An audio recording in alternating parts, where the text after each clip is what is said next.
حسبي ربي جل الله في الحمد للہ الذی ہدانا وما كنا لنہتدی لولا ان ہدانا اللہ۔ محترم سامعین کرام، آج کے پروگرام کے اندر ہم آپ کو خوش آمدید کہتے ہیں۔ السلام علیکم ورحمۃ اللہ وبرکاتہ۔ محترم سامعین کرام، آج ہم آپ کی خدمت کے اندر ایک بہت زبردست سا واقعہ بیان کرنے جا رہے ہیں کہ اس واقعہ کو سن کر اور آپ اللہ رب العالمین کی قدرت کاملہ کو دیکھ کر سبحان اللہ کہنے پہ مجبور ہو جائیں گے۔ محترم سامعین کرام، خالق کائنات نے قرآن مجید کے اندر جا بجا کئی مقام پر حضرت ابراہیم علیہ الصلاۃ والسلام کا ذکر فرمایا ہے۔ حضرت ابراہیم خلیل اللہ بچپن سے ہی اللہ پاک نے ان کے سینے کے اندر عقیدہ توحید کو کوٹ کوٹ کے بھر دیا تھا، اور یہی وجہ ہے کہ حضرت ابراہیم خلیل اللہ بچپن سے ہی توحید کی دعوت دینا انہوں نے شروع کر دی تھی، اور پھر اس عشق الہی کے راستے کے اندر جتنی بھی تکالیف آئیں حضرت ابراہیم خلیل اللہ نے برداشت کی، اور ہر امتحان کے اندر 100/100 نمبر لے کر کامیاب ہوئے۔ محترم سامعین کرام، جب جناب ابراہیم خلیل اللہ نے نمرود کو دعوت دی اور پھر اس نے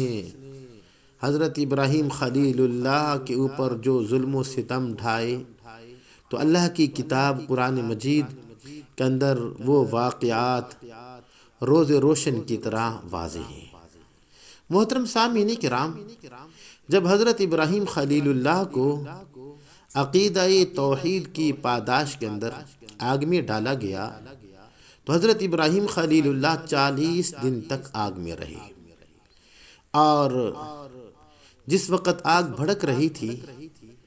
تو اس وقت نمرود اور آل نمرود بڑے حیران تھے، اور سارے کے سارے یہ تماشا دیکھ رہے تھے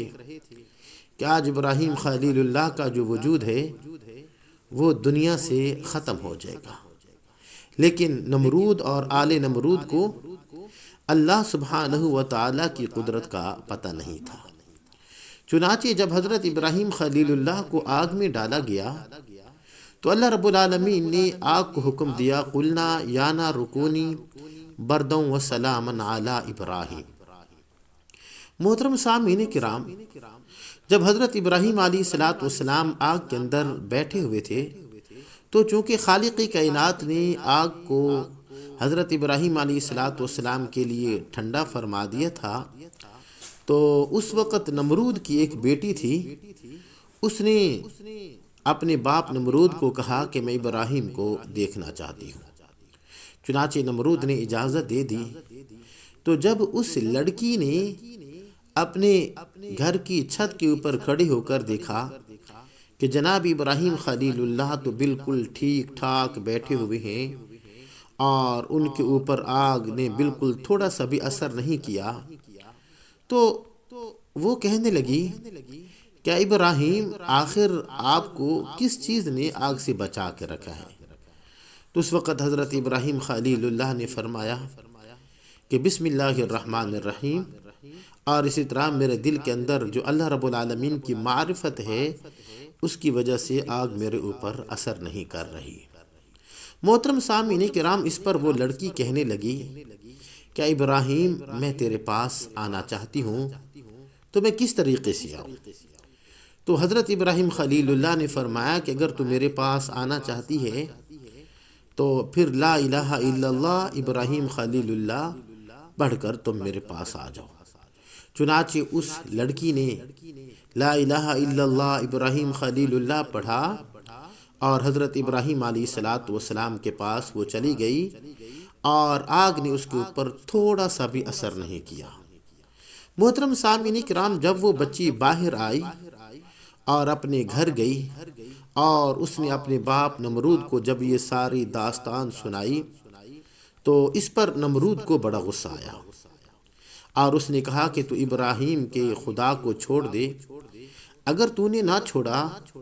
تو تیرے اوپر ظلم و ستم کے پہاڑ توڑ دیے جائیں گے۔ محترم سامعین کرام، چونکہ اس بچی کے دل کے اندر